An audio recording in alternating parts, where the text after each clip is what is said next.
வணக்கம் and welcome to delight cinemas. இன்னைக்கான இந்த அப்டேட்ஸ் வீடியோவில் ஃபஸ்ட்டு நம்ம பார்க்க போகிற அப்டேட் எந்த படத்தை பற்றி அப்படின்னு பார்த்தீங்கன்னா தலைவர் 173.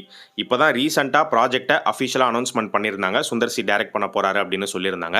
ஆனால் அனௌன்ஸ் பண்ணி கொஞ்ச நாள்லேயே பார்த்தீங்கன்னா சுந்தர் சி வந்து நான் இந்த ப்ராஜெக்ட்டை விட்டு விலகிறேன், நான் டைரக்ட் பண்ண போகிறது இல்லை அப்படின்னு அஃபிஷியலாக அவர் வந்து லெட்டர் வந்து ரிலீஸ் பண்ணிட்டாரு.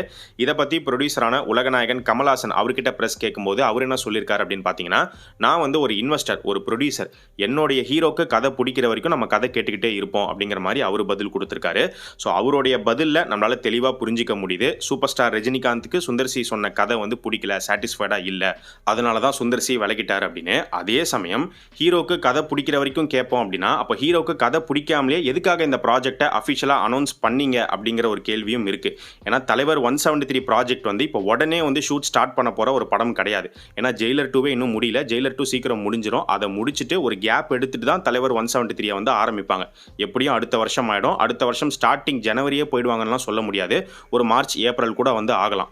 அப்படி இருக்கும்போது பொறுமையா இவங்க டைம் எடுத்து கூட ப்ராஜெக்டை அனௌன்ஸ் பண்ணிருக்கலாம். இவ்வளவு வேகமா அனௌன்ஸ் பண்ணியே ஆகணும் அப்படிங்கிற எந்த கட்டாயமும் இவங்களுக்கு வந்து கிடையாது. இவங்க சொல்றதை வச்சு பார்க்கும்போது சுந்தர் சி வந்து ஒரு ஒன்லைனர் மாதிரி தான் நரேட் பண்ணிருப்பாரு அப்படின்னு நினைக்கிறேன். இந்த மாதிரி ஒரு ஐடியா இருக்கு, இதை இப்படி பண்ணலாம், இதுல இவ்வளவு விஷயங்கள் கொண்டு வரலாம் அப்படிங்கிற மாதிரி ஒரு ஓவர் வியூவா வந்து அவர் ஷேர் பண்ணிருக்கலாம்.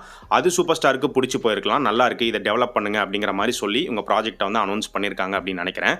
சில சமயங்கள்ல ஒன்லைனரா கேட்கும்போது நல்லா இருக்கும். ஆனா அந்த ஒன்லைனர் வந்து ஒரு ஃபுல் ஸ்கிரீன் பிளே, ஃபுல் ஸ்டோரியா மாறும்போது பாத்தீங்கன்னா மேபி அந்த அளவுக்கு இம்ப்ரெசிவா இல்லாமலும் போகும். அந்த மாதிரி ரிஜெக்ட் ஆன நிறைய கதைகளும் வந்து இருக்கு.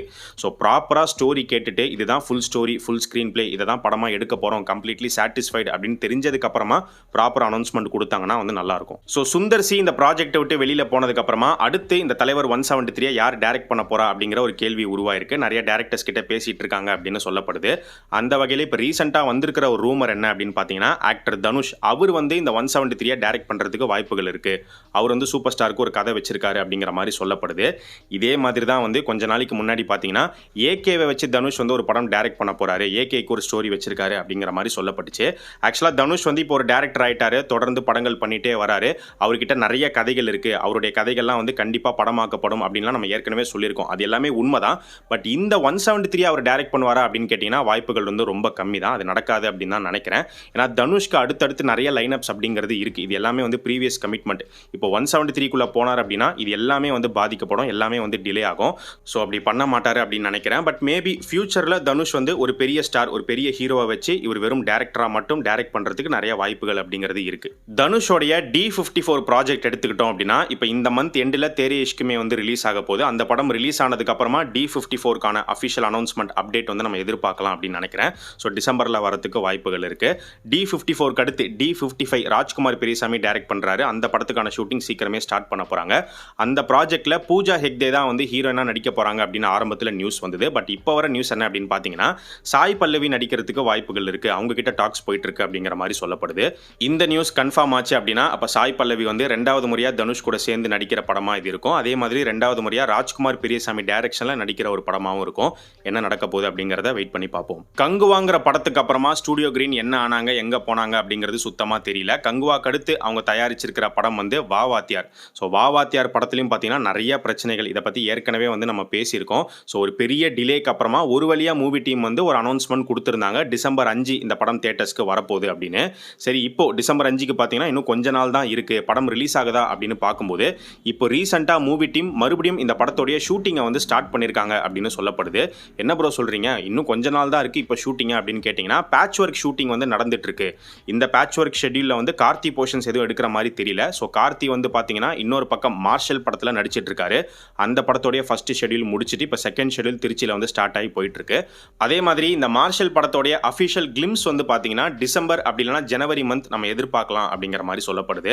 ஃபர்ஸ்ட் இப்போ வாவாத்தியார் டிசம்பர் 5 வருமா வராதா அப்படின்னு கேட்டீங்கன்னா வரத்துக்கு வாய்ப்புகள் ரொம்பவே கம்மி தான். ஏன்னா இப்போ ஷூட்டிங் ஸ்டார்ட் ஆயிருக்கு அப்படிங்கிறதுனால ஷூட்டிங் எடுத்து முடிச்சு எல்லா ஒர்க்கையும் முடிச்சு ப்ரொமோட் பண்ணி டிசம்பர் 5 கொண்டு வந்துருவாங்களா அப்படிங்கிறது ரொம்ப கஷ்டம். அதனால இப்போ மூவி டீம் என்ன பிளான் பண்ணியிருக்காங்க அப்படின்னு பார்க்கும்போது டிசம்பர் 5லிருந்து டிசம்பர் 12க்கு போஸ்ட்பான் பண்ணலாம், 12க்கு எப்படியாவது கொண்டு வந்துடலாம் அப்படிங்கிற ஒரு முடிவு எடுத்திருக்கிறதா சொல்லப்படுது.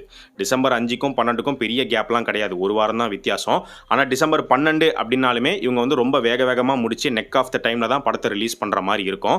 பட் இவங்க எப்படிப்பட்ட ஒரு சிக்கல்ல மாட்டிக்கிட்டு இருக்காங்க அப்படின்னு பார்த்தீங்கன்னா, இப்போ டிசம்பர் 5லிருந்து ஒரு பெரிய கேப் எடுத்து வேற ஒரு டேட்டுக்கு படத்தை போஸ்ட்பான் பண்ண முடியாத நிலைமையில இருக்காங்க. அதுக்கான காரணம் இவங்க ரொம்ப நாளைக்கு முன்னாடி எப்பயோ அமேசான் பிரைம் கிட்ட படத்தோடைய ஓடிடி ரைட்ஸை வித்துட்டாங்க. இப்போ அமேசான் பிரைம் வந்து பார்த்தீங்கன்னா ஒரு கெடு கொடுத்துட்டாங்க. ஜனவரி மாதம் நாங்கள் இந்த படத்தை வந்து ஓடிடியில் ஸ்ட்ரீம் பண்ணி ஆகணும். ஸோ அதனால டிசம்பர் எண்டுக்குள்ளே படத்தை ரிலீஸ் பண்ணி தான் தீரணும் அப்படிங்கிற மாதிரி சொல்லிட்டாங்க. ஸோ அதனால இவங்க போஸ்ட்பான் பண்ணணும்னு நினைச்சாலும் டிசம்பருக்குள்ளேயே தான் போஸ்ட்பான் பண்ண முடியும். அதை தாண்டி இவங்களால வந்து போக முடியாது. அடுத்து ஆக்டர் சூர்யாவுடைய கருப்பு படம் எடுத்துக்கிட்டோம் அப்படின்னா ஃபர்ஸ்ட் சிங்கிள் ரிலீஸ் ஆயிடுச்சு. செகண்ட் சிங்கிள் சீக்கிரமே வரப்போகுது அப்படிங்கிறத இப்போ கன்ஃபார்ம் பண்ணியிருக்காங்க. அண்ட் செகண்ட் சிங்கிள் கூட சேர்ந்து படத்தோடைய ரிலீஸ் டேட்டையும் கன்ஃபார்ம் பண்ணுறதுக்கு வாய்ப்புகள் இருக்குது அப்படிங்கிற மாதிரி எதிர்பார்க்கப்படுது.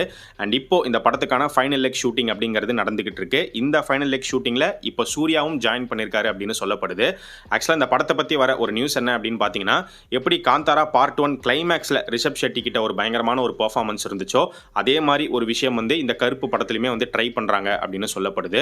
ஸோ அது உண்மையாக இருக்கும் பட்சத்தில் அது எப்படி ஆர்ஜே பாலாஜி கிரியேட் பண்ணியிருக்காரு, எப்படி ஒர்க் ஆக போகுது, கனெக்ட் ஆக போகுதுங்கிறது படம் பார்த்தா தான் நமக்கு தெரிய வரும்.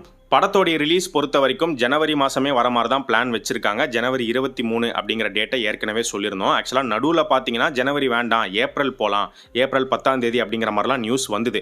ஆனால் ஏப்ரலில் வரும்போது ஒரு சிக்கல் இருக்குது. எப்படி வந்து விடாமுயற்சி குட் பேட் அக்லிக்கு நடந்ததோ, இப்போ டியூட் LIKக்கு நடந்ததோ அதே தான் சூர்யாவுடைய கருப்பு சூர்யா 46க்கும் நடக்கும். ஏன்னா சூர்யா 46 வந்து ப்ராஜெக்ட் ஆரம்பிக்கும் போதே அடுத்த வருஷம் சம்மர் ரிலீஸ் அப்படின்னு சொல்லி தான் ஸ்டார்ட் பண்ணியிருக்காங்க. ஸோ அவங்க ப்ராப்பராக சம்மருக்கு கொண்டு வந்துருவாங்க. இந்த தடவை கருப்பு தான் வந்து பார்த்தீங்கன்னா டிலே.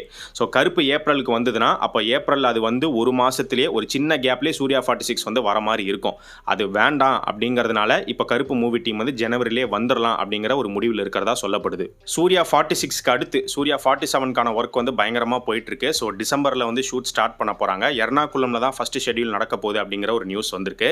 அண்ட் அது மட்டும் இல்லாமல் சூர்யா 47க்கு ஒரு ப்ரோமோ வீடியோ வந்து எதிர்பார்க்கலாம் அப்படிங்கிற மாதிரியுமே சொல்லப்படுது. SS ராஜமௌலியோடைய வாரணாசி கிளிம்ஸ் எல்லாருமே பார்த்துருப்பீங்க அப்படின்னு நினைக்கிறேன். நம்ம சேனலில் பிரேக் டவுன் வீடியோ போட்டாச்சு. பார்க்காதவங்க இந்த வீடியோடைய டிஸ்கிரிப்ஷன் அண்ட் கமெண்ட் செக்ஷனில் லிங்க் கொடுத்துருக்கேன், போய் செக் பண்ணி பாருங்க. ஸோ இந்த வாரணாசி வந்து பார்த்தீங்கன்னா ஒரு பிக் பட்ஜெட் ஃபிலிம். ப்ரொமோஷன்ஸ்க்கு மட்டுமே ஒரு பெரிய தொகையை வந்து செலவு பண்ண போகிறாங்க அப்படிங்கிற மாதிரி சொல்லப்படுது. டோட்டல் பட்ஜெட் எவ்வளோ அப்படின்னு பார்க்கும்போது 1200 கோடி அப்படிங்கிற மாதிரி நியூஸ் வருது. இந்த 1200 கோடி அப்படிங்கிறது எல்லாருடைய சம்பளம், டோட்டல் மேக்கிங் காஸ்ட் எல்லாமே சேர்த்து. ஆனால் நிச்சயமாக படத்தோடைய டேரக்டர் அண்ட் ஹீரோ இவங்க 2 பேருக்கும் வந்து வெறும் சேலரி மட்டும் இருக்காது, ப்ராஃபிட் ஷேரும் இருக்கும். ஆனால் கம்ப்ளீட் ப்ராஃபிட் ஷேருக்குள்ளே போகாமல் ஒரு சேலரியாக ஒரு அமௌண்ட்டை வாங்கிட்டு ப்ளஸ் இத்தனை பர்சன்டேஜ் அப்படிங்கிற மாதிரி ப்ராஃபிட் ஷேர் போட்டுப்பாங்கன்னு நினைக்கிறேன். கண்டிப்பாக அப்படி தான் பண்ணியிருக்காங்க அப்படிங்கிற மாதிரி ஆரம்பத்தில் நியூஸ் வந்தது. இப்போ நடந்து முடிஞ்ச இந்த ஈவெண்ட்டில் ராஜமௌலியோடைய ஸ்பீச் வந்து ஒரு கான்ட்ரவர்சியை கிரியேட் பண்ணியிருக்கு. அவர் மேலே பார்த்தீங்கன்னா கேஸ் ஃபைல் பண்ணப்பட்டிருக்கு. அப்படி என்ன அவர் பேசியிருக்காரு அப்படின்னு பார்க்கும்போது அவர் என்ன சொல்லியிருக்காரு அப்படின்னு பார்த்தீங்கன்னா, எனக்கு வந்து கடவுள் மேலே நம்பிக்கை இருந்ததில்லை. எங்கள் அப்பா வந்து சொல்லுவார், ஹனுமான் தான் வந்து உன்னை வழி நடத்துறாரு, உன் கூடவே இருக்காரு அப்படின்னு சொல்லுவார். அப்போ எனக்கு வந்து கோவம் தான் வரும்.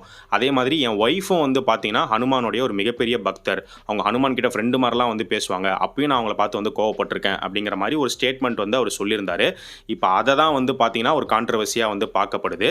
ராஷ்ட்ரிய வானர சேனா அப்படிங்கிற ஒரு அமைப்பு அவங்க வந்து பார்த்தீங்கன்னா ராஜமௌலிக்கு எதிராக வந்து கேஸ் ஃபைல் பண்ணியிருக்காங்க அப்படிங்கிற மாதிரி நியூஸ் வந்திருக்கு. இதை பற்றி நீங்கள் என்ன நினைக்கிறீங்க அப்படிங்கிற உங்களுடைய ஒப்பீனியனை இந்த வீடியோவுடைய கமெண்ட் செக்ஷனில் சொல்லுங்கள்.